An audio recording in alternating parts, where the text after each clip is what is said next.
On the first edition of Fantasy Hockey Advice, we're going into week 5. Now, I normally do mixed martial arts videos, but hockey being one of my favorite sports as well, besides mixed martial arts, figure I'd offer just my 2 cents on, weekly advice with fantasy hockey. Now, we're going into week 5. Wins every week are just so important, especially in a shortened season. It's actually had me start to overlook some players, to take chances on some players. And I've wrote out some players that I thought will continue to keep producing. But I think there's just a couple factors I just like to go over in regards to fantasy hockey, especially in a shortened season. It's really about consistency. And I know that's a Captain Obvious comment, but at the same time, you've got to continue to plug in the players that are consistent, the ones that get you 5 or 6 points. I'm very much in a points league. I'm in a league that you lock up your lineup in the beginning of the week, not so much rotating your players in daily. And it's also about how many games they're playing in the week. It's incredibly important. Now, 4 games, 5 games in the week. I know the Islanders got 5 games this week. I know a majority of teams got 4 games this week. Got a very busy week of fantasy hockey.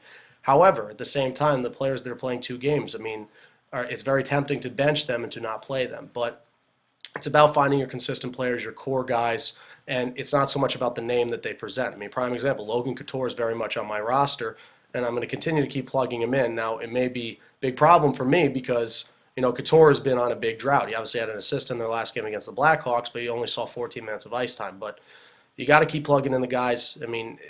Logan Couture may have that big name, the 30 goals, 30 assists. A great year last year.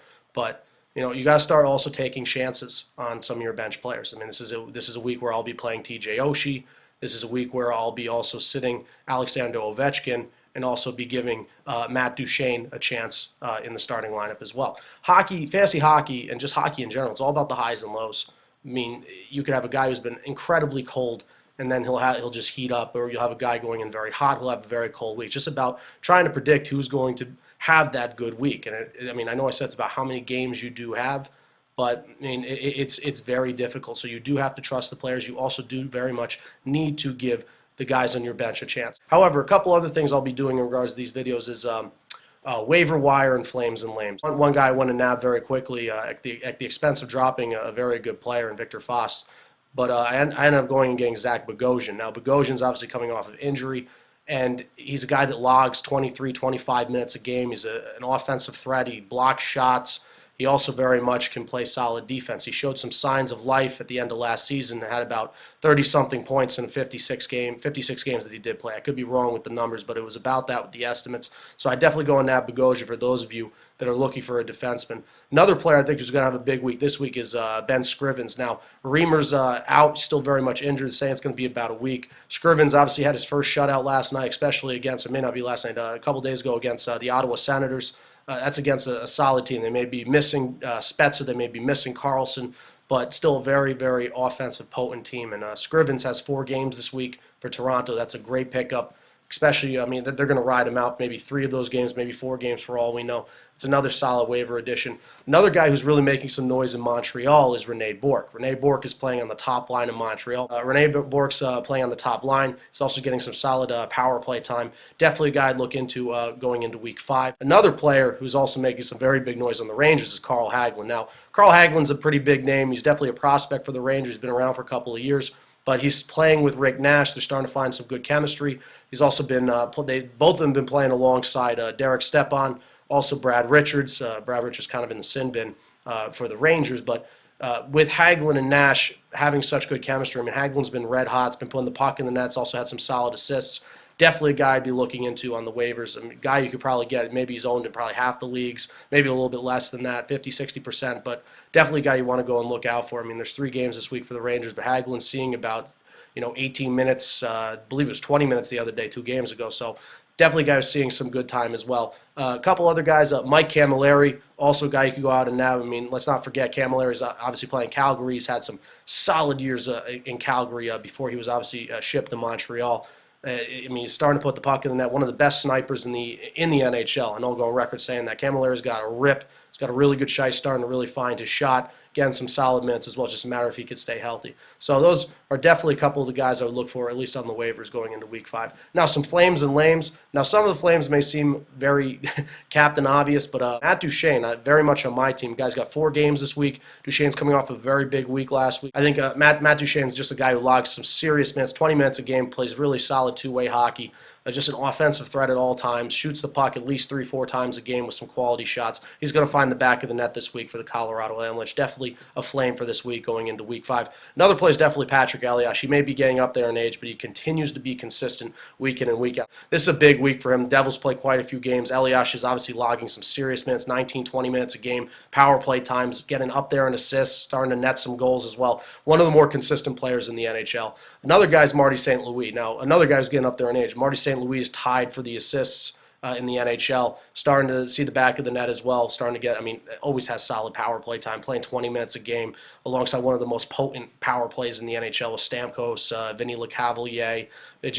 Marty St. Louis will also have a big week. 4 games for him this week as well. Definitely a guy you have to insert into your lineup this week. Now, another guy I definitely have to implement into the lineup as well is Duncan Keith. Now, Duncan Keith started the year very cold for the Chicago Blackhawks. Blackhawks are one of the best teams in the NHL, if not the best team in the NHL. And Duncan Keith has 4 assists in the past 2 games, starting to see the plus-minus, get in the plus column. He's not letting up so many goals, playing some solid defense, getting some shots on net. I think he has about 30, 31 shots on net.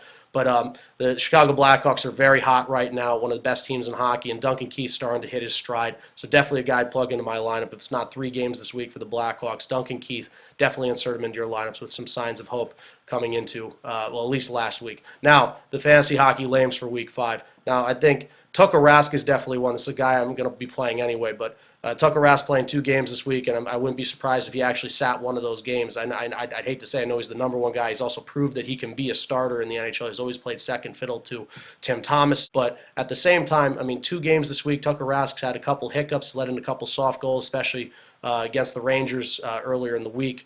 But I'd be benching Tuukka Rask. I will be very much playing him because I really don't have any other options. Some guy actually just picked up Ben Scrivens off waivers, so I will not have any other options. There's just nothing left out there. But personally, if I had the option, or at least another option on my bench, I would not be playing Tuukka Rask this week.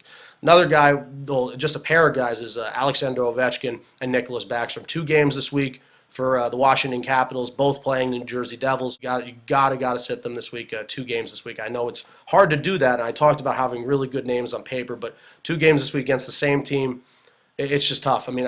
One would like to think that the Washington Capitals have been firing enough pucks on net that they're going to hit their stride this week. But with 2 games, I know Brandon Holtby's starting to hit his stride as well. But I personally will be benching Ovechkin and Nicholas Backstrom. If you have other options, but I got plenty of options on my bench. A couple other guys, Brad Richards, very much. He saw 18 minutes last night for the Rangers. Did put in a really nice assist on the power play to get the Rangers up 2-1. Nice pass to Stepan. He obviously sent it over to Del Zotto. Del Zotto down to Stepan for the goal. But Richards is really much in John Tortorella's sin bin, the doghouse, as you would call it. He's not seeing as much time as the 22, 23 minutes he usually sees. That's defensive time minutes.